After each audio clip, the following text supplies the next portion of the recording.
नमस्कार, मैं हूं ज्योति सिंह। दोपहर दमदार खबर में शुरुआत करते हैं हम खबर के साथ। बुलेटिन की खबर है दुर्ग से, जहां धर्मांतरण पर हिंदू संगठनों का जमकर बवाल मचा। बोरसी के न्यू मन्नम नगर में यह प्रदर्शन हुआ। धर्मांतरण की सूचना पर हिंदू संगठन के लोग काफी संख्या में यहां पहुंच गए। आरोप है कि लालच देकर लोगों का धर्मांतरण किया जा रहा था। घटना की सूचना मिलते ही पुलिस भी मौके पर पहुंची। धर्मांतरण के आरोपों की पुलिस जांच कर रही है। लोगों को समझाया बुझाया जा रहा है, क्योंकि हिंदू संगठन के लोगों ने वहां पर जमकर हंगामा किया। उनका आरोप था कि लोगों को लालच देकर उनका धर्मांतरण किया जा रहा है, जिसके बाद सूचना मिलते ही पुलिस भी मौके पर पहुंची। लोगों की भीड़ वहां पर इकट्ठा हो गई। पुलिस ने मौके पर पहुंचकर मामला शांत कराया। अब पुलिस मामले की जांच पड़ताल कर रही है। जो आरोप लगे हैं धर्मांतरण के, उनकी पुलिस जांच कर रही है। वहां लोगों से पूछताछ की जा रही है। जिन लोगों पर आरोप लगा है, पुलिस उनसे पूछताछ कर मामले की जांच आगे बढ़ा रही है।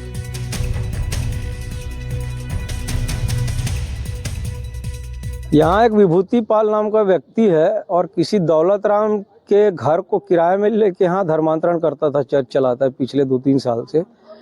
तो हिंदू जागरण मंच के लोगों को जानकारी मिली, तो हिंदू जागरण मंच के लोग और छत्तीसगढ़ बजरंग दल के कार्यकर्ता सब आए हैं हम लोग, और पुलिस को सूचना दे के बुलाए। पुलिस कार्रवाई कर रही है और हम लोगों को भी प्रदर्शन करने के लिए मना किया गया, तो हम भी पुलिस का कोऑपरेट कर रहे हैं और वहाँ पे बॉन्ड भरवाना और एफआईआर वगैरह कार्रवाई हो रही है।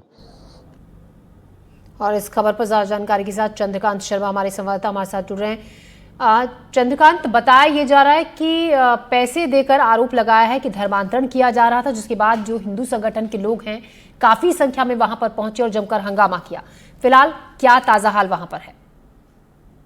देखिए, पूरे मामले के बारे में बताऊं तो सुबह सुबह हिंदू संगठन के लोग वहां पर पहुंचे और पुलिस को उन्होंने सूचना दी, और साथ ही साथ पद्मनाभपुर थाने में एक लिखित शिकायत दर्ज करवाया गया था कि दूर के न्यू मन्नम नगर, जो कि बोरसी क्षेत्र में आता है, वहां पर बड़ी संख्या में लोग मौजूद हैं और धर्मांतरण का बड़ा खेल हो रहा है। ब्रेन वॉश करके जो हिंदू जो लोग हैं उनको क्रिश्चियन में बदलने की जो है वहां पे प्रयास किया जा रहा है, ये आरोप लगा था। आरोप के बाद मौके पर ही एडिशनल एसपी सुखनंदन राठौर और बड़ी संख्या में दुर्ग पुलिस के साथ वहां पर पहुंची और वहां तलाशी अभियान जारी किया गया। हिंदू संगठन का ये भी कहना है कि वहां लगभग 40 से 50 लोग थे। हालांकि जब पुलिस वहां मौके पर पहुंची तो लगभग 8 से 9 लोग थे, जिनमें से 2 लोगों को पुलिस ने हिरासत में लिया है और उनके खिलाफ बीएनएस की धारा 299 के तहत मामला दर्ज किया गया है। मैं आपको बता दूं कि धार्मिक भावना को आहत करने का ये आरोप है, बीएनएस की धारा वही बताता है। और फिलहाल पुलिस का ये भी कहना है कि धर्मांतरण जैसे वहां पे एविडेंस नहीं मिले हैं, इस मामले में आगे की जांच जारी है। वहीं आपको बता दूं कि बड़ी संख्या में इसके बाद क्रिश्चियन समाज के लोग भी पद्मनाभपुर थाना पहुंचे थे।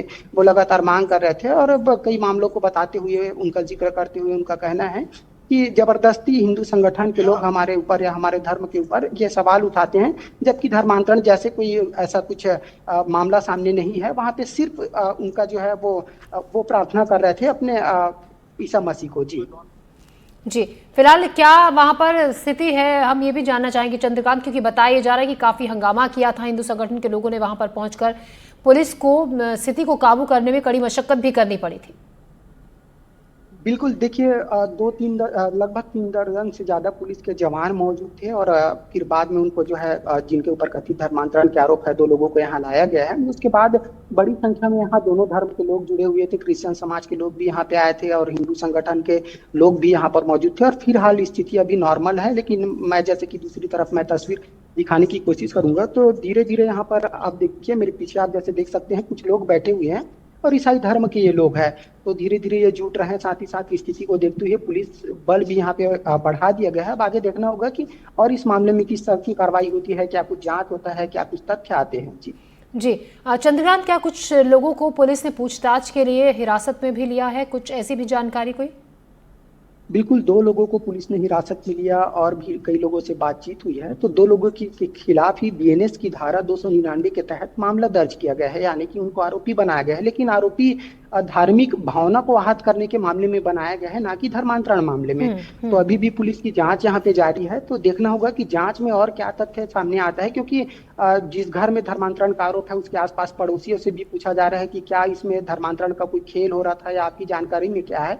तो ये जांच का विषय है और इसमें कुछ वक्त भी लग सकता है और जांच के बाद ही फाइनली तय हो पाएगा कि किन मामलों में जो है वो कार्रवाई की जाती है। शुक्रिया चंद्रकांत जानकारी के लिए। ताज़ा अपडेट लगातार आपसे लेते रहेंगे। फिलहाल शुक्रिया आपका। खबरों में बढ़ते हैं आगे। खबर है सतना से, जहां यूरिया संकट बरकरार है। किसानों से दोगुना दाम वसूला जा रहा है। व्यापारी बिना रोक टोक के हो रही है खुलेआम कालाबाजारी। यूरिया के साथ जिंक भी बेच रहे हैं व्यापारी। बिना जिंक के यूरिया नहीं बेच रहे हैं व्यापारी। किसानों को खुलेआम ठगा जा रहा है। किसान परेशान हैं। तो खाद की किल्लत जो कि अभी भी है और किसानों को परेशान कर रही है ये परेशानी। यूरिया के साथ अब जिंक भी जो व्यापारी हैं वो बेच रहे हैं। तो सतना में यूरिया संकट बरकरार है। किसानों से दोगुने दाम पे वसूले जा रहे हैं। बिना रोक टोक के खुलेआम कालाबाजारी हो रही है। यूरिया के साथ जिंक भी बेच रहे हैं व्यापारी।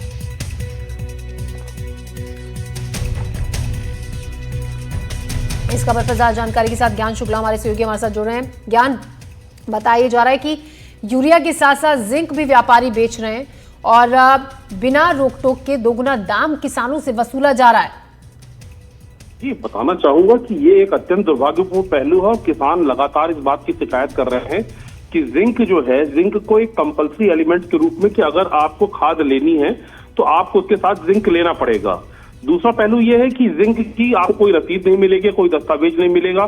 भाई, जिंक का मतलब यह है कि अगर जमीन की उर्वरकता को बढ़ाने के लिए जिंक का उपयोग किया जाता है, लेकिन जब किसान स्वयं ये कह रहा है कि भाई हमें जिंक की आवश्यकता नहीं, हमें सिर्फ खाद चाहिए, तो उसको एक कंपल्शन किया जा रहा है कि अगर आपको खाद चाहिए तो आपको जिंक लेना ही पड़ेगा।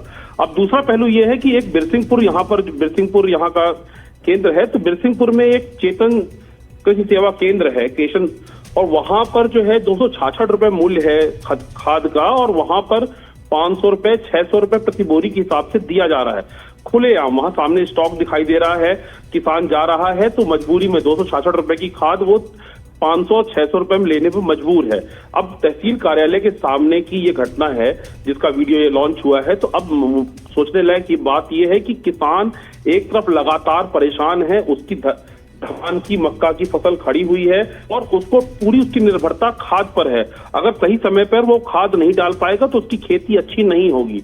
एक तरफ तो खाद की उपलब्धता नहीं है, दूसरी तरफ उसको जिंक के लिए मजबूर किया जा रहा है कि आपको जिंक लेना पड़ेगा, और 266 रुपए की चीज 500 रुपए मिल रही है। मतलब खुलेआम कालाबाजारी का मामला है और तहसील कार्यालय के जस्ट सामने की बात है। तो अब किसान इस बात को लेकर लगातार गुहार लगा रहा है कि क्या इस प्रकार की जो खुलेआम कालाबाजारी हो रही है, क्या उसको प्रशासनिक सहमति है, क्या वो जो वहां स्थानीय प्रशासन के अधिकारी हैं, जो कृषि विभाग के अधिकारी हैं, विपणन संघ के अधिकारी हैं, क्या उनकी इसमें मुख्य सहमति है?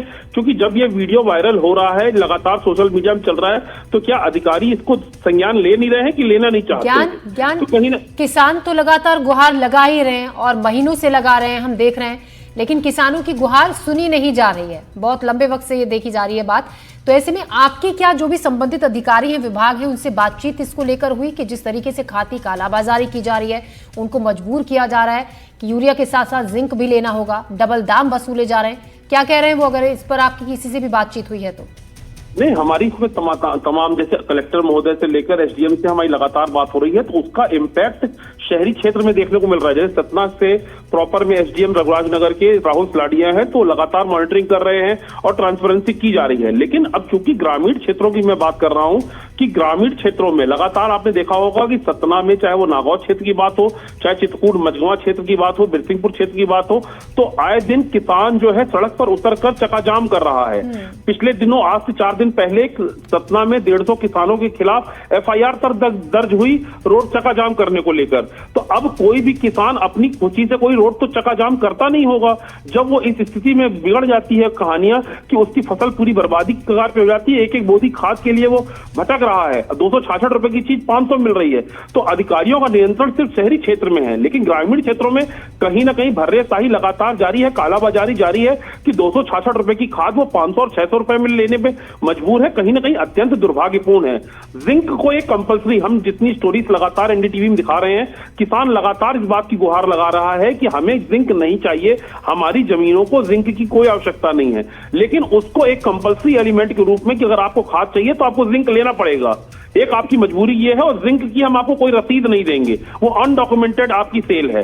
तो कहीं ना कहीं इस प्रकार की जो भर्रेशाही है उस पर कहीं ना कहीं शासन प्रशासन को संज्ञान लेकर कार्रवाई करने की आवश्यकता है, क्योंकि ये कृषि प्रधान देश है और जिस प्रकार से कृषक परेशान होकर रोडों पर उतर रहा है, चक्का जाम कर रहा है, लगातार दर बदर की ठोकरें खा रहा है, वो